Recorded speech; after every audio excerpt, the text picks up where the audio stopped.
Welcome to the BAknowledgeshare. In this episode, we will cover what risk management is and its importance to a business analyst. As per the business analysis book of knowledge, risk management is an ongoing activity. Continuous consultation and communication with stakeholders help to both identify new risks and to monitor identified risks. Risk analysis and management identifies areas of uncertainty that could negatively affect value, analyzes and evaluates those uncertainties, and develops and manages ways of dealing with the risks. Failure to identify and manage risks may negatively affect the value of the solution. Risk analysis and management involves identifying, analyzing, and evaluating risks. Where sufficient controls are not already in place, business analysts develop plans for avoiding, reducing, or modifying the risks, and when necessary, implementing these plans. Risk analysis is mentioned in the business analysis book of knowledge and is its own task in the strategy analysis knowledge area in the BABA. Risk analysis is important to know for a business analyst because it enables the effective implementation of change.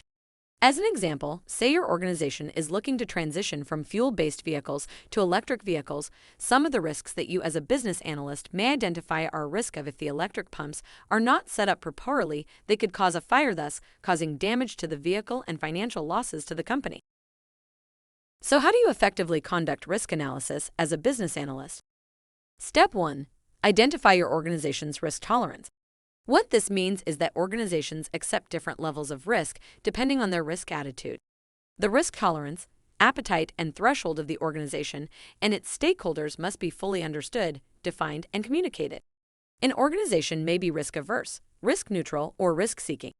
A risk-averse organization seeks to reduce risk as much as possible and gravitates towards attaining a high level of certainty on its projects.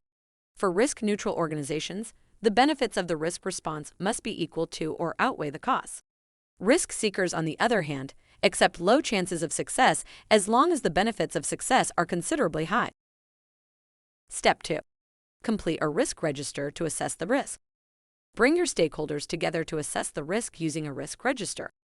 A risk register is a tool that is used to help foster discussions among stakeholders and key stakeholders regarding an organization's key objectives and the unplanned events that could interfere or enhance the organization's ability to achieve them. Specifically, a risk register is a list of an organization's risks, along with their ratings, scores, or risk levels, responsible executives, areas affected, and a summary of the actions being taken in response to the risk. Some of the elements that are typically documented within a risk register, including the name for the risk, a category, and subcategories, inherent risk scores, control effectiveness, residual risk scores, and risk velocity.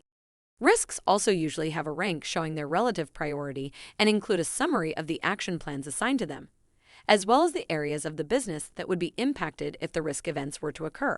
They may also indicate if a risk's residual rating is above, below, or within the allowable thresholds set through the organization's risk appetite framework.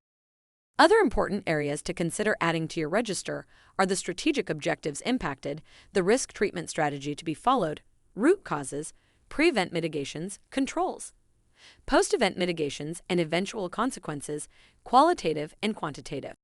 Note that while this information is extremely important for the risk assessment and process, it is often difficult to capture and maintain in a spreadsheet because of the many-to-many relationships between these risk elements.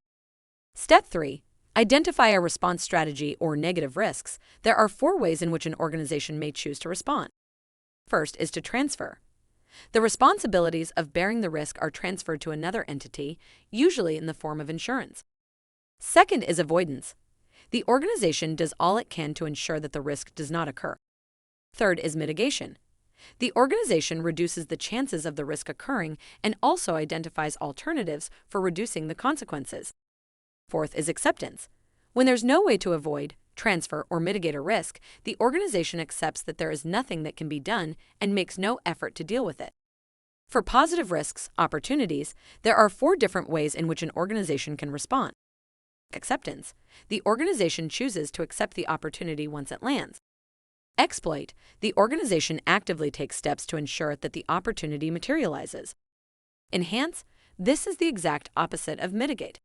The organization takes steps to increase the probability of an opportunity occurring and its associated benefits, should it occur. Share. Involves working with another entity to increase the probability of the opportunity occurring and sharing the benefits. If you like what you see, click on the subscribe button and click like.